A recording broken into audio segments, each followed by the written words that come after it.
The graph of a linear equation is a straight line. Here's a linear equation, and here is its graph. Let's talk a little bit now about the steepness of that line. Different linear equations would have a different graph and therefore perhaps a different steepness associated with it. That steepness is called the slope of the line. Now, slope can be calculated. We can assign a number to the slope, and that number is assigned according to this ratio. The slope conceptually is rise over run from one point to another on a graph. Now, we can actually calculate the slope over here if we just pick a couple of points and count rise over run from point to point, like this point and, let's say this point. Now, from here to here, we're talking about a rise and run, you see. So the rise would be, let's see, from here we go up 1, 2, 3, 4, and then we have a run of 1, 2. So rise over run would be 4 over 2, or 2. So the slope of this line is 2.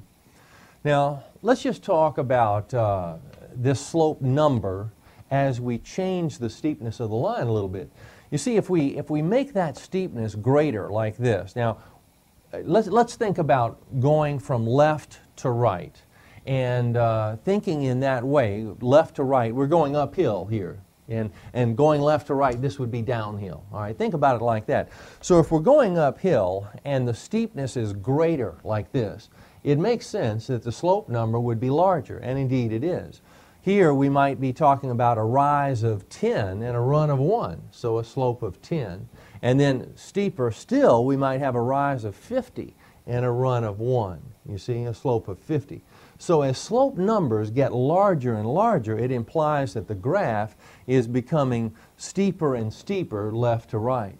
All right, as the graph becomes more and more gentle, the slope number gets smaller and smaller. Here, if we're talking about this line, this graph, we would have a rise maybe of 4 and a run of 4. 4 over 4, oh, that's 1. So it's kind of going through the coordinate plane at sort of a 45-degree angle here. That's a slope of 1. It should make some sense that the slope number gets smaller and smaller as that steepness grows less and less like this. Here we might have a rise of 1 and a run of 5, a slope of 1/5. It would be no surprise then that as the slope numbers are big, big, big, and then they get smaller, smaller, smaller, smaller into fractions down here, that if we're talking about a horizontal line, the slope would be 0. That means a no rise, 0 for the rise, and the run, well, who cares? 0 over some number is going to be 0. Now, as we go into the downhill idea from left to right, again, it's no surprise that we're talking about slope numbers that are negative, because big positive numbers, then 1, and then fractions, and then 0, and then think about that on the number line. So we're going from positive numbers all the way to negative numbers over here.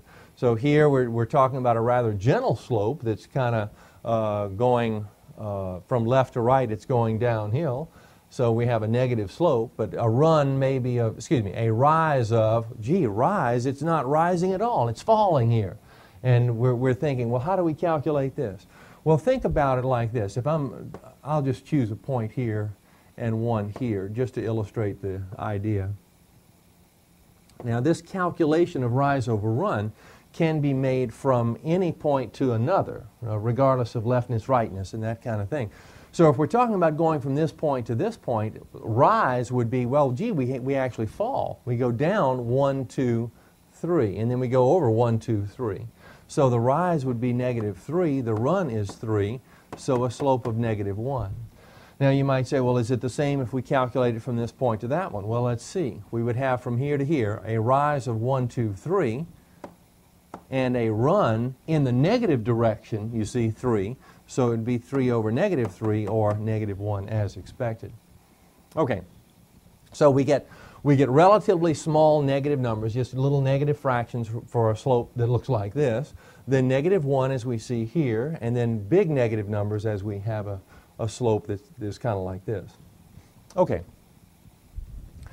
Now let's consider the situation of a vertical line we considered a horizontal line a moment ago, and we said that a horizontal line has a slope of 0.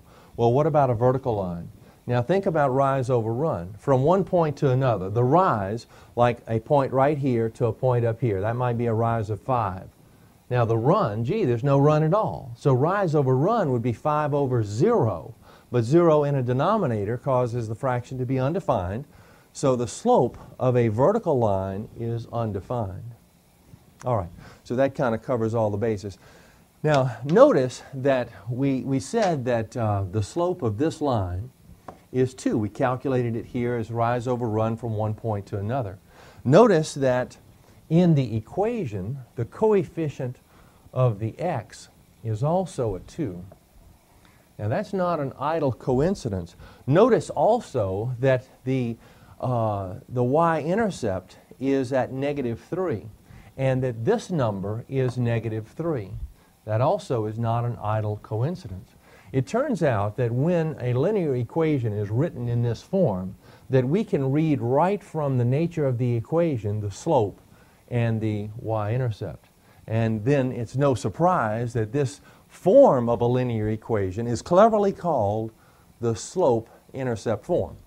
So slope-intercept form. It is a form of a linear equation that gives information about the slope and the y-intercept. Now, generally, this form is written like this. It's y equals mx plus b, where m is the slope, b is the y-intercept. Now, this form can be used in graphing. That is, if we know the slope and we know the y-intercept, then we can identify the place for the y-intercept, and then from there we can generate points to plot to construct the graph. So instead of using a strictly point plotting method, we can use the slope and the intercept. Let me show you how that's done. Here we have an equation, and the equation is not in the slope-intercept form, but we can manipulate it into that form rather easily. All we're going to do is solve for y. Subtract 3x on both sides, and we have 2y equals -3x plus 6. Now divide throughout by 2. Divide here by 2 and we have y. Divide here by 2, we have -3x over 2. And then plus 6 over 2. Now, we would want to see a distinct coefficient in this term. So we would think of this as -3 over 2x and then plus 3. Now, the 3 tells us the y-intercept. So we come over here and we identify the y-intercept. And now we generate additional points to plot by using the slope information. Now, -3 over 2 can be written as -3 over 2 like this, or as 3 over -2 like this. Now, here's the way we interpret this. For this one is a rise of -3 and a run of 2. So, from this point, a rise of -3, that means down 3, and then a run of 2 means to the right 2. And then from this point, we can use that slope information, down 3 over 2. Then from here, down 3 over 2. You see, we can go as far as we want in this direction. Now, using this other fraction, the 3 over -2, we can go in the other direction. That is, a rise of 3 and a run of -2. Let's see, from our intercept, a rise of 1, 2, 3 and a run of -2 puts us here. Then 3, -2, and so on. So we can generate a lot of points to plot just by looking at the information about the slope. Now the graph looks like this. Consider a rather degenerate linear equation, y equals 3. There are a few ways to interpret the situation. One way is like this. If we're thinking slope-intercept, we can think of this as y equals 0x plus 3. So we have an intercept at 3, you see, and a slope of 0. So an intercept of 3 and a slope of 0, well, we know that a line that has a slope of 0 is a horizontal line. So it's just a line that goes through the coordinate plane like this. Now, another interpretation here, using the point plotting method, just think about it like this. Just think about setting up a table of values according to this degenerate equation. Now, for x being, let's say -2, how about 1, 5? You see, for these values of x, what is y? Well, our prescription would be to put these values of x into the equation and solve for y. But this says y is equal to 3, and it means y is equal to 3 no matter what x is, because there's no x in this to affect the value of y. So y is 3 for all of these, and if we plot the points, we get, let's see, -2, 3, 1, 3, 5, 3, you see. And then constructing the graph, we get the expected horizontal line. The idea of slope is there are a number of mathematical ways to interpret slope. I mean, this rise over run thing is a manipulative form for graphing purposes and so forth. But in terms of word problems, the slope information can be thought of as a rate. Now notice that in our slope idea, rise and run, it's like we're thinking how far up and down do we go for units left and right. So here, just between this point and this one, we are dropping 3 units for 2 units of run, you see. And if I sort of reduce this to a single unit, you see I am falling 1 1/2 for every horizontal unit. So I am falling at the rate of 1 1/2 units per, you see, per horizontal unit. All right, now, with that in mind, with that idea, we can make an interpretation in real-life problems and equations like this. Suppose we have something like a cost equation for some product, and that cost equation is 25x plus 3,500. Now, let's interpret this in a couple of ways.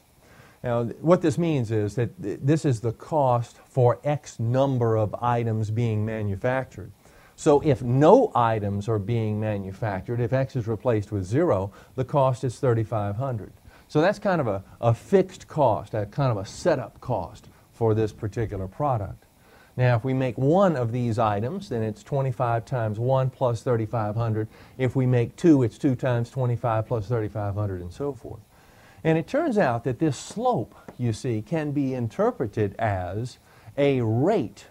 You see, that is the additional cost per unit. You see, because every time we add another value of x in here, we tack on make x a little bit bigger by 1, we're adding another 25. So 25 is the cost per unit, you see, or the unit cost or the marginal cost for this particular product. So it's an interesting interpretation. Now, here's how we go about the algebra of calculating slope given a couple of points. Now, it's the rise over run idea, but rise is just a change in vertical distance. So it's no wonder that the numerator of our slope formula will be a difference in y values. And run is a horizontal idea, so the denominator is just a difference in x coordinates. Now, the subscripted 1s and 2s just tell us that these two y values are associated with 2 different points, and these x's are associated with 2 different points. And there's nothing magical about the 2 appearing first and the 1 second. We could have y1 minus y2, x1 minus x2. What you don't want to do is jumble these up. You have to have, if the 2 is here, then the 2 has to be here. 1 here, 1 here. Okay, that's the idea. Now, to use this slope formula, suppose we want to find the slope of the line containing these 2 points. Well, let's just pop the information in. Let's see, a difference in y components would appear in the numerator. So if we say this is y2, it just appears first over here. So this is y2 and this is x2. So we have 4 minus 7. And then in the denominator, a difference in x components, I'm using 3 minus 5. So the slope then would be, let's see, 4 minus 7 is negative 3. 3 minus 5, negative 2. So this is a slope of 3/2 or 1 1/2. Gee, we would expect that line to sort of be like this going through the coordinate plane. We can verify that. gee, we can look at it like this on the graph. Let me just make a quick sketch here. And we have 3, 4.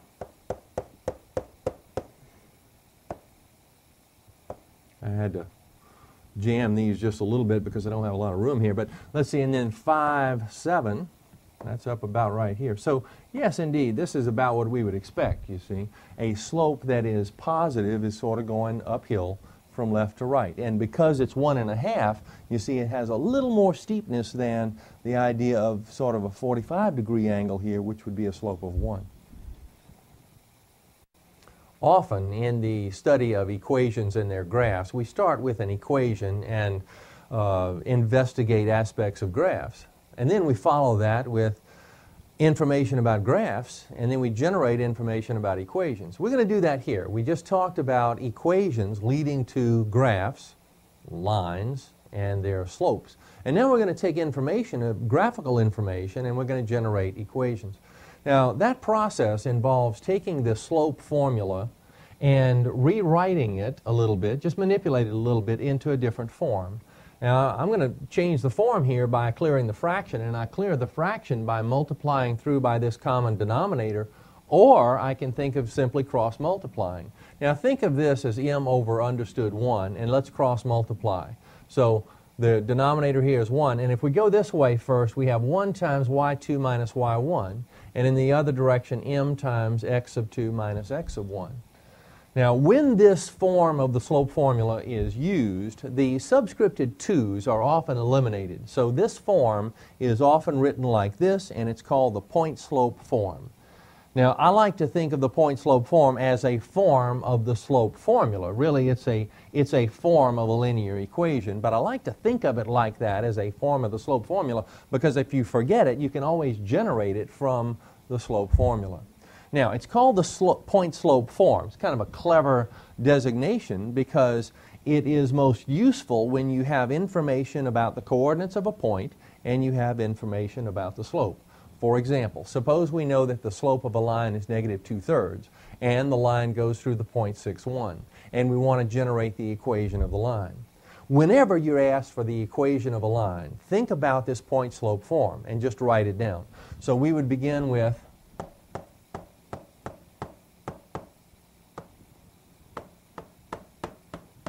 and now just plug in information that we know.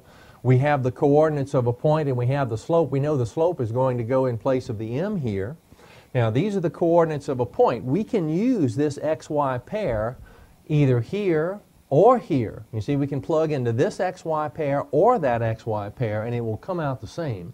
But if you did it 10 times both ways, you would find that it's a little easier if you plug into this second xy pair. It's just easier algebraically. And that's why these subscripted 2's are often eliminated in this form.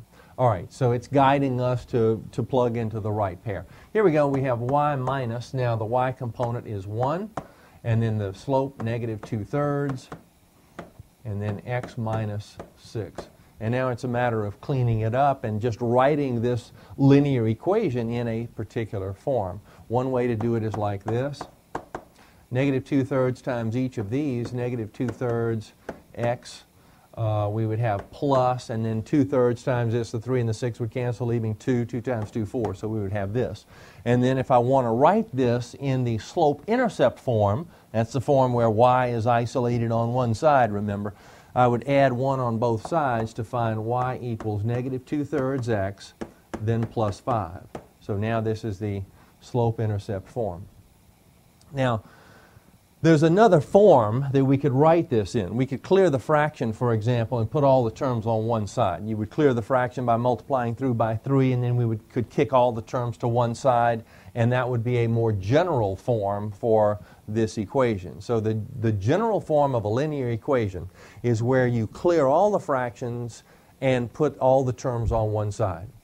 The standard form is this form, the form that we get information about graphing from. We get information about the slope and the intercept here, you see. And so we have graphical information, and therefore it's called the standard form. General form is more of an expanded idea.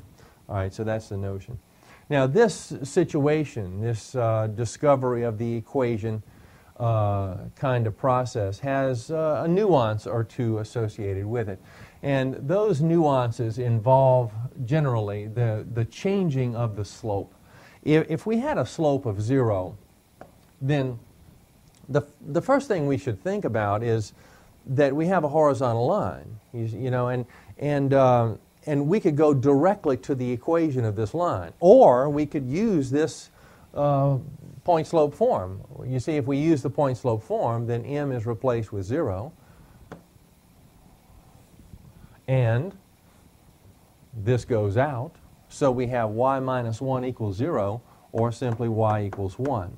Well, there's no surprise there. Gee, if we're thinking about the point 6, 1, which is, roughly right here, a slope of 0 implies a horizontal line, and a horizontal line going through this vertical level of 1. You see, vertical distance level of 1 means y equals 1. Now, in a similar way, another nuance involves a slope that is undefined.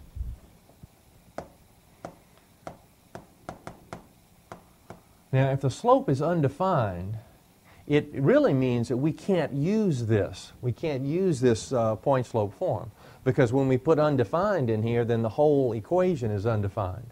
So we have to throw it out, and we have to analyze the situation a little differently. Well, it's pretty easy to analyze, though, because we understand that a slope that is undefined implies a vertical line. So when the slope is undefined, we know that we have a vertical line going through this point 6, 1. Now, if we understand that a horizontal line going through this point is a line that is described as y equals 0, it should be no surprise that a vertical line going through this point would be x equals 6. You see, it means that x is equal to 6 for every y. So x is 6 when y is 1, x is 6 when y is 5, x is 6 when y is negative 2. You see, so for every y value, x is 6. So no surprise that it's a vertical line. Suppose we have this information and we want to generate the equation of the line. Well, we have a couple of points. We still start the same way. We think we're after the equation of a line, so we're going to start with y minus y1 equals m times x minus x1. All right, now away we go. Then we start to ponder the situation. Gee, the point slope form says we need information about a point. We have 2 points. And we need information about the slope. We have no information about a slope. So we have an abundance of point information, but no slope information. What are we going to do? Well, there are a couple of things that we could do. We could change this equation and rewrite the slope, the m, as y2 minus y1, x2 minus x1. Just put that slope information right here and make the calculation of slope associated with those 2 points right here in this formula. I kind of prefer, though, going out to the side and making the calculation for the slope like this. You know, I've got stuff written over there, so let's go back over this way. So you go to the side and you say, okay, I'd like the slope of a line going through a couple of points. And I know that that's a difference in y values over difference in x. And by the way, there's a notation that's used often in calculus. I'm going to use it right here because you're going to get to it in time anyway. But it's the notion of using a little symbol called delta. Delta meaning change, roughly. So change in y over change in x is what this says, let's say. Okay, so the slope then is, now the change in y, difference in y components. I'm looking over there and I see 1/2 minus 5/4. And the change in x components, I'm seeing 2 minus 1/2. See, this is kind of a handy notation, but you just have to make sure that you have an xy pair here that are associated with one another and the other xy pair over here. That's the important thing. All right, let's see. We have 1/2 minus 5/4. Now let's think through this a little bit. I don't have a great deal of room right here. This is 2/4. 2/4 minus 5/4 is negative 3/4. And in the denominator, I have 2 minus 1/2. That's 1 1/2, or 3/2. So this is 3/2. Now this means negative 3/4 times 2/3. 3's go out, 2 and a 4, 2, negative 1/2. Okay, good. Now, negative 1/2, so now I have information about the slope. I'm going to put the negative 1/2 information right here. Now, what am I going to do, though, about the other stuff? I've got x minus something here, y minus something here. What xy pair do I put in here? Do I put this pair or that pair? Turns out, doesn't make any difference. So just take one that kind of looks easy. This one only has one fraction. Let's use that one. So we have y minus 1/2, and then over here x minus 2. And now we go through and clean up a little bit. This is negative 1/2 times x. That's negative 1/2 x. Negative 1/2 times negative 2. Negative times negative positive. 1/2 of 2 is 1. And now we'll add 1 on both sides. Excuse me, we'll add 1/2 on both sides to find y equals negative 1/2 x plus 1 and 1/2, or 3/2. So again, I'm putting this into the slope-intercept form. Now, once again, that when problems like this come at you, there are a couple of nuances which you can, again, take care of very, very quickly. If you're looking at the coordinates of a couple of points, try to notice when you have a situation where either both x components are the same or both y components are the same, and make an interpretation of that. Suppose here that this were 1/2. You see, so I have 1/2, 1/2, and then 1/2, 5/4. Now, the important thing to notice is that the x components are the same. Now, when the x components are the same, think about it graphically. I have an x of, let's say this is 1, so I have an x of 1/2 for one of them, and it goes up to 1/2. Okay, let's say it's here. And then an x of 1/2, it goes up to 5/4. 1 1/4, that's about right up here, let's say. So we have a vertical line. That's the important thing to realize. You can visualize that without writing this down. The x components are the same implies you have a vertical line. Slope is undefined. Now what happens? Well, we have to go into that little process that we talked about earlier about defining or thinking about the equation associated with a vertical line. Gee, that's an x line. It's an x line going through where? Well, it's going through 1/2. You see, so it's x equals 1/2 is the equation associated with that line. And when you get to the answer right quick if you just think through it properly.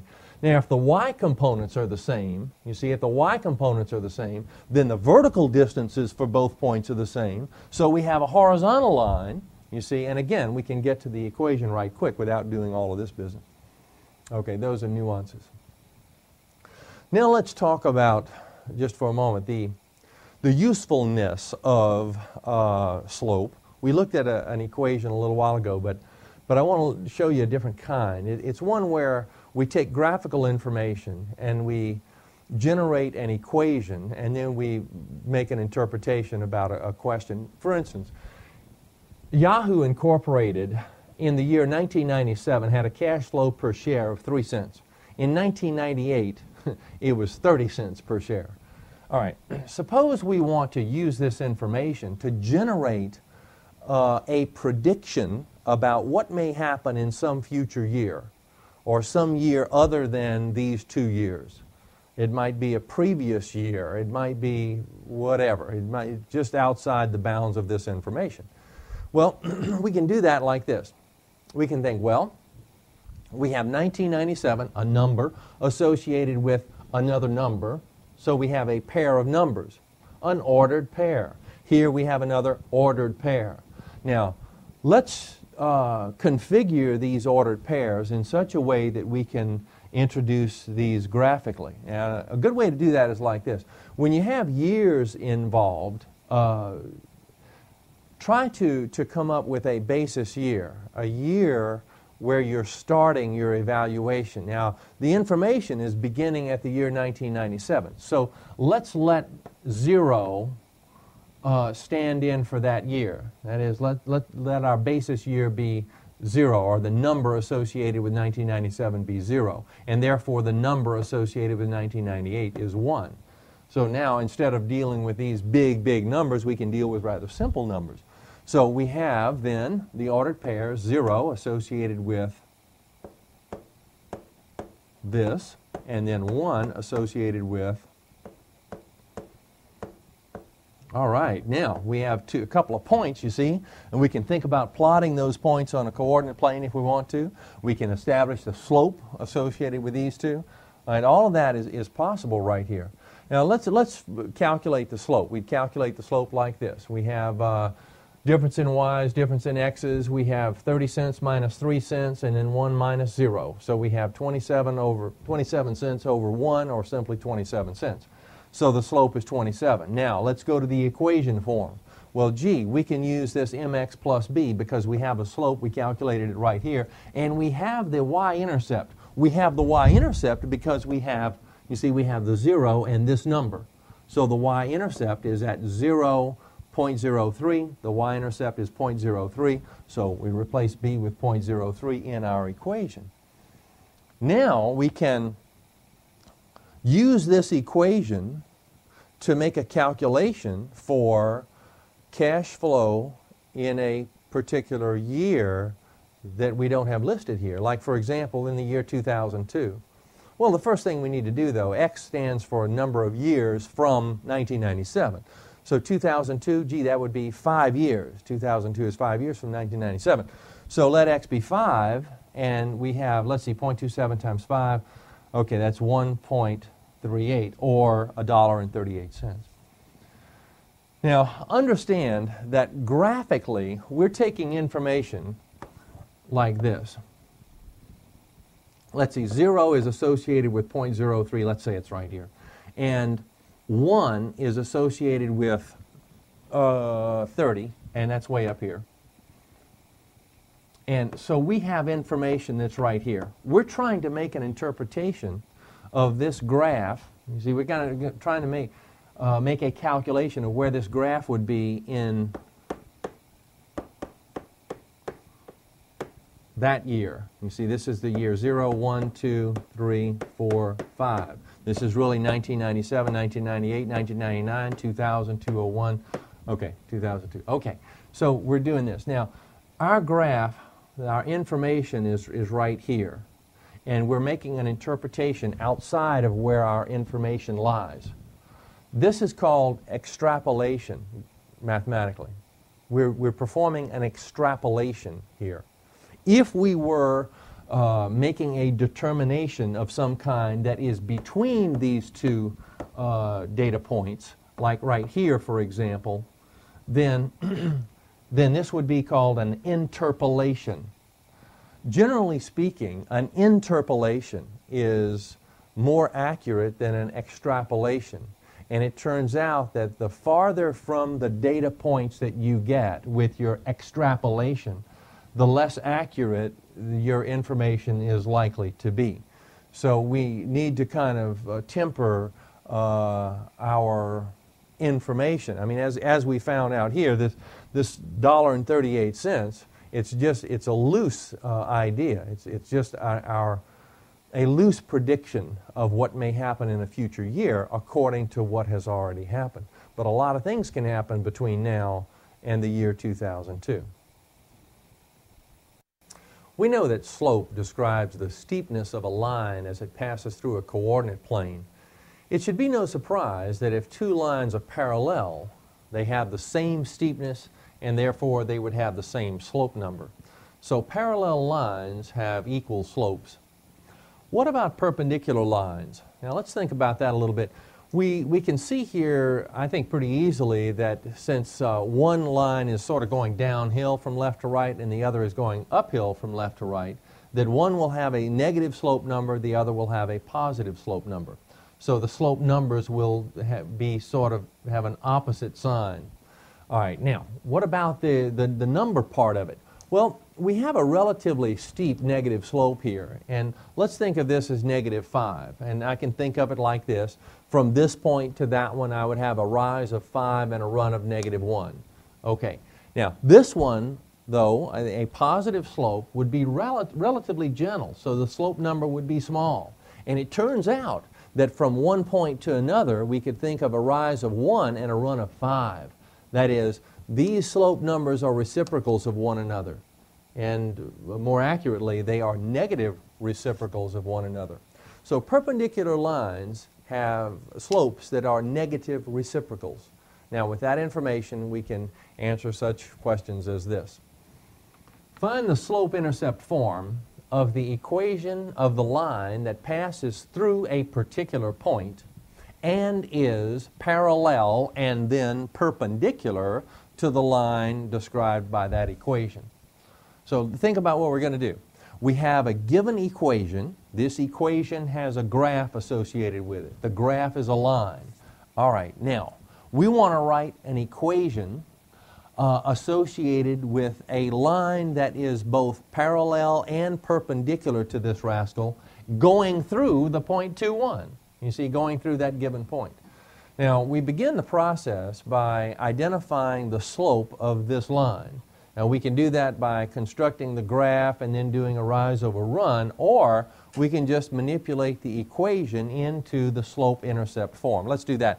Take the equation and solve it for y, and it would look like this. So I'm subtracting 2x on both sides. We get this. Divide through by -3, and then simplify. Here we have y then is 2/3 x minus 5/3. Now, the intercept we don't really care about, but this is very important. So our slope here is 2/3. All right.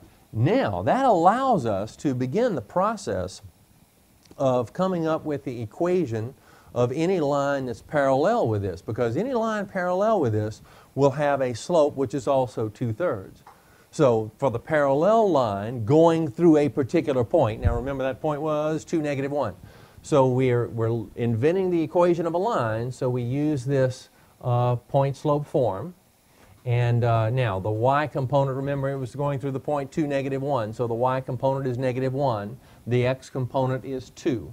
And the slope of a line parallel to the one that we had earlier is that same slope of 2/3. And now we just clean this up a little bit and we have y is 2/3 x minus 7/3. Now for the perpendicular line, let's come back over this way. Let's come this way just for a second. If the slope of our given line is 2/3, then the perpendicular slope would be the negative reciprocal of this. So it would be -3/2. And this is the slope that we're going to use to generate the equation of a line perpendicular to the graph of this guy. All right, here we go. For the perpendicular line, we start the same way, and we plug in a very similar way. The slope is -3/2 this time, and the x, y components are the same, the 2, -1, and then we just clean this up to find the equation of that line to be y equals -3/2x plus